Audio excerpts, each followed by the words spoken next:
ofu ikorobịa soro na enyi nwoke o Yahoo boy wee jee na nke dibia na nke baba na Ogun steeti ha ejechazie nata the boy amaghozi onwe ya ọmaghozi onye ọwa ọmaghoziri ihe wa afa ya. Kedu ihe merenu? Enyi nwoke o Yahoo boy amara ma ya nwere onwe ya okwu Yahoo boy mana akọwara ọfụma na enyi nwoke o Yahoo boy gwara ya ofu ụbọchị si ya na o nwere baba na-ada emekọsịrị ya ihe na-ada show ya the way and other ya soro ya ka ha jee na nke di baba probably ka di baba mekwuola ya ihe ka n'ụlọ ka akwa ya n'ọkụ that kind of a thing. O wee soro the guy wee gaa somewhere n'Ogun steeti after o jechara ebe ahụ nata ọmalazi onwe ọmalazi afa ya ọmalazi onye ọwụ. Kedu ka akụkọ a si wee pụta anyị wee nụ ya? Nwanne ya nwaanyị bịazi after ha jechara ije aha natazie nwanne ya nwaanyị na-akpọzi ya na fonu ọ naghị epik ọgbọ ya na-enukwu ya na ọ naghị epik fonu a na-arị nga ọ naghị epik emekata obizie ya emekata obizie dịka ọ mekatazie mgbe o pikiri ọ gaghị ekwu okwu. Nwanne ya nwaanyị sị ha what is this ka ihe na-eme nwanne nwoke o wee jewe na be nwanne ya nwoke ka ọ nwara ihe na-eme ya ruo na be nwanne ya nwoke echetazie ọ mara onye ọ bụ nya nwa na-emezi onwe introduce to nwanne ya nwoke si ya you know what aha m bụ Ifeyi nwa m your sister ka you imagine that kind of thing. The lady na-echekwa na egwuregwu nọgide ebe a na ebe a for 6 hours nwanne ya nwoke amala onye ọ bụ nwanne ya nwoke nọrọ na-ene ehuru n'anya tolo like this phone ya ga na-aring ọ gala epik ya ọ tọgbọrọ like this. Nna ahụ the lady nekata ihe nke anyị ha akarịa ya o wee were phone wee kpọba Adanne elder sister isi ya nne bịakwa na agwụ phone fụrụ n'ahụ eke o bịakwa na ihe nke akarịgokwa m alụ. Adanne ha wee bịakwa gwakati ya okwu jikọ ọmụkwụ mata ha kwu Adanne ọmaghị onye ọwa ọmaghị afa ya ọmaghị ihe ọwụna mgbe ihe niile a na-emezi onwe ya ike matazi onye ha awụ ha wee sị mba ka e were goru fingerprint ya wee mepee fonu ya wee were aka ya pido na fonu ọmaghị ọdị anything na-aga na pido na fonu fingerprint wee mepee fonu wee chekiwe ka amara ihe mere o ji akpa dị agwa ahụ wee gabazie through WhatsApp wee fụ nkata ya na enyi nwoke kpara na ha si wee kpacha ije n'Ogun steeti je fụwa mbaba and ha nwa enyi nwanne ha nwoke they know the guy so ha wee were nọmba wee kpọọ the guy wee si ya na-eme nwanne ya nwoke na ya furu discussion gị na ya na unu ga-aga na be baba so and so date rhyme within the period anyị ji wee befia na nwanne ya nwoke anazi ọ nọ na respond or anything na ha ka na-agwụ ya that is a cut what the call the next thing or block what the line so ha wee gbapụ wee je kpọọ parents ha wee bịa emegidekwa ihe dị na ebe the guy nọ nothing ha wee sị ka ha je chọba the boy so chiejigo ofu the next day ka ha je were ịchọ the boy wee ruo be the boy asị na ọnya ya nwa that same yesterday that nwanne the boy kpọrọ ya na phone ịgwa ihe na-eme the boy ka the boy pakịrị ihe gbapụ ndị neighbor sị na ọ pakịrị ihe like yesterday here everything ya si na the compound o nwere nwa ihe mere the guy ebe ha gara nọ ka nna agwa ụnụ o wee wụrụ na that thing mere the guy ya kpọrọ the guy kpọnata ya duba ya n'ime be enu gbana ka ọ dị ugbu a akpọrọla the guy gaa ekpere elu kpọrọ ya gaa ekpere ala kpọrọ ya gaa mana be dibịa kpọrọ ya onwebe ebe akpọbeghị ya gaa ka solve problem nye enwere ike solve problem nye sọsọ ihe a na-agwa ha wụ na ihe mere the guy merie ebe ahụ o jere n'Ogun steeti erekwana ihe merie onwe mana onwere ma ọ dị Yahoo boy ji wee mekwala ọgwụ ya onwere onye ma ihe mere the guy a na-agwa unu eji erizi na be dibịa unu anaghị anụ ihe unu eji erizi na nje eri ekpere nje eri dibịa stay in your house and pray to God. Una aga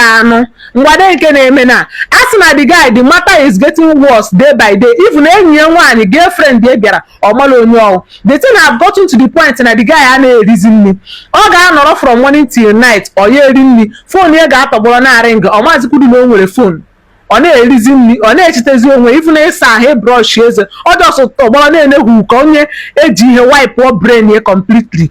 No na be very very careful friends this and that ka ejekwe na be baba ka ejekwe na nka be very careful otu ka nwaanyị si kwado from Yoruba land gaa ebe nwa na o jerenu amara m ihe o jere ije na nke baba ka baba rụọrọ ya ọrụ baba gbukasị anụ ya baba pisi anụ ya anụ so ọrụ baba si ya bịa ka arụ ọrụ iwu yuzuzu bọdi ya wee rụọrọ onye ọzọ ọrụ people should be careful aha mgboju ga na were eze n'isi ofe ka emesịa this video I'm only have for this video the very very educating. The reason why I want to katakwa I digress here to this level in order to speak sense into some of our people, in order to also tell our people that na what they have for taneze nejuano sadebe gulegu si wena onye ugwo ole ya na zuru obuzi all over time ko yezulia Because you can awareness because na video na no na subscribe to our channel, and also don't forget to share our video mefia. Like our videos and also subscribe to this channel. Kedu kwa ji ebe na ụbọchị nke data. Anyị na digress n'okwu ya bụ na ụmụazị. Unu mana soludo abegibeti anya na Anambra State. Odeze ka ndị dibịa anala ana mana ha ka nọkwa. Ochi mkpu aka bụkwa Okongwu dibịa ka na-emekwa gịnị ka na-etikwa mkpu na agagale. That was why we put away bawa mba na Ifeanyi Oba deserve ihe melia that na ege kwesi iji wee mere obodo ihe mere nke a ka kwesi iji wee na eji wee lụọ n'ụka. Iwe bụkwa na ebutere ịga aje bi ya ka wee nyewe ndị dibịa, because afọ for video post about dibịa si na mmadụ onye ọrụ a young boy ịlụ ọrụ nye nweta 400 million. Nye gị 100 million, so nye gị 100 million you cannot finish two bedroom flat in alụ with 100 million, which means you as a dibia na agba kariogoli. But that's by the way. This video is all about us in a young boy. Silenya nwoke keje duji ozi. Oye mu duje mu ozi ni ihe yekwa. Tupu isolu mmadụ na-apụ mala ebe iduga aga. Gwa ndị bụ na ebe na-aga.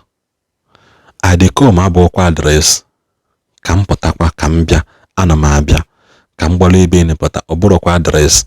There's a difference between nneje na nke Okeke.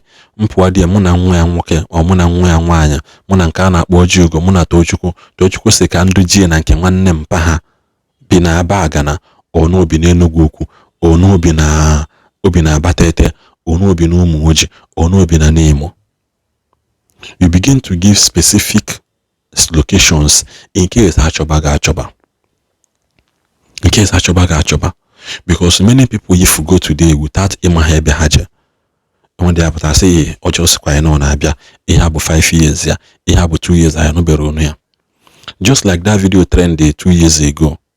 2 years ago, nke Umuazibia Chotana nke Chimarin Temple. Umuazibia ka agwolo ha ọgwụ ego. Chimarin Temple we kpọọ onye nka separate, onye nka akwụcha onye nka separate. So wesi nke si ka ewele mami agwọ ọgwụ ego si mba no ya nwaka eji ogbo si mba ewesekwa na ihe ịchọ ka eme o si use your friend wee gwọ ọgwụ ego o si yes si use enyi nwoke wale enyi nwoke amabekwana na that boy ya conclude go with baba ka use enyi nwoke. Mgbe baba kpọtasị ha na abụ mgbe Chimalite kpọtasị ha na abụ nso ewekwube the boy si yes si use enyi nwoke a wee tibe wee si ya na onwe ihe o mere gị today say na enyere the boy mma jidesi anya kpọọ efe enyi nwoke na miro ka ọsụ the boy wanted to do it.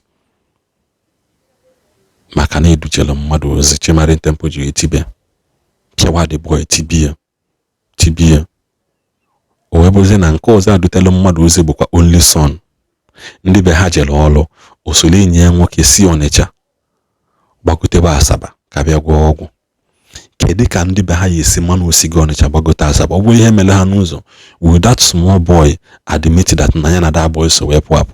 Because ị na-ene ụmụazị anya mgbe that trend, that boy dị roughly 16 years. Had roughly 16 years. Kedu ihe 16 years old boy ji Benz and GLK eme? Because o si nọsọ ihe ọ chọrọ ime na na-ego sụwa nọ ya ebi o yeje Chimarin Temple millions of naira na-eme ya. Mala na ihe a bụ 2026. Mala na ihe anaghị ya asa n'anya ka ọ dịkwa.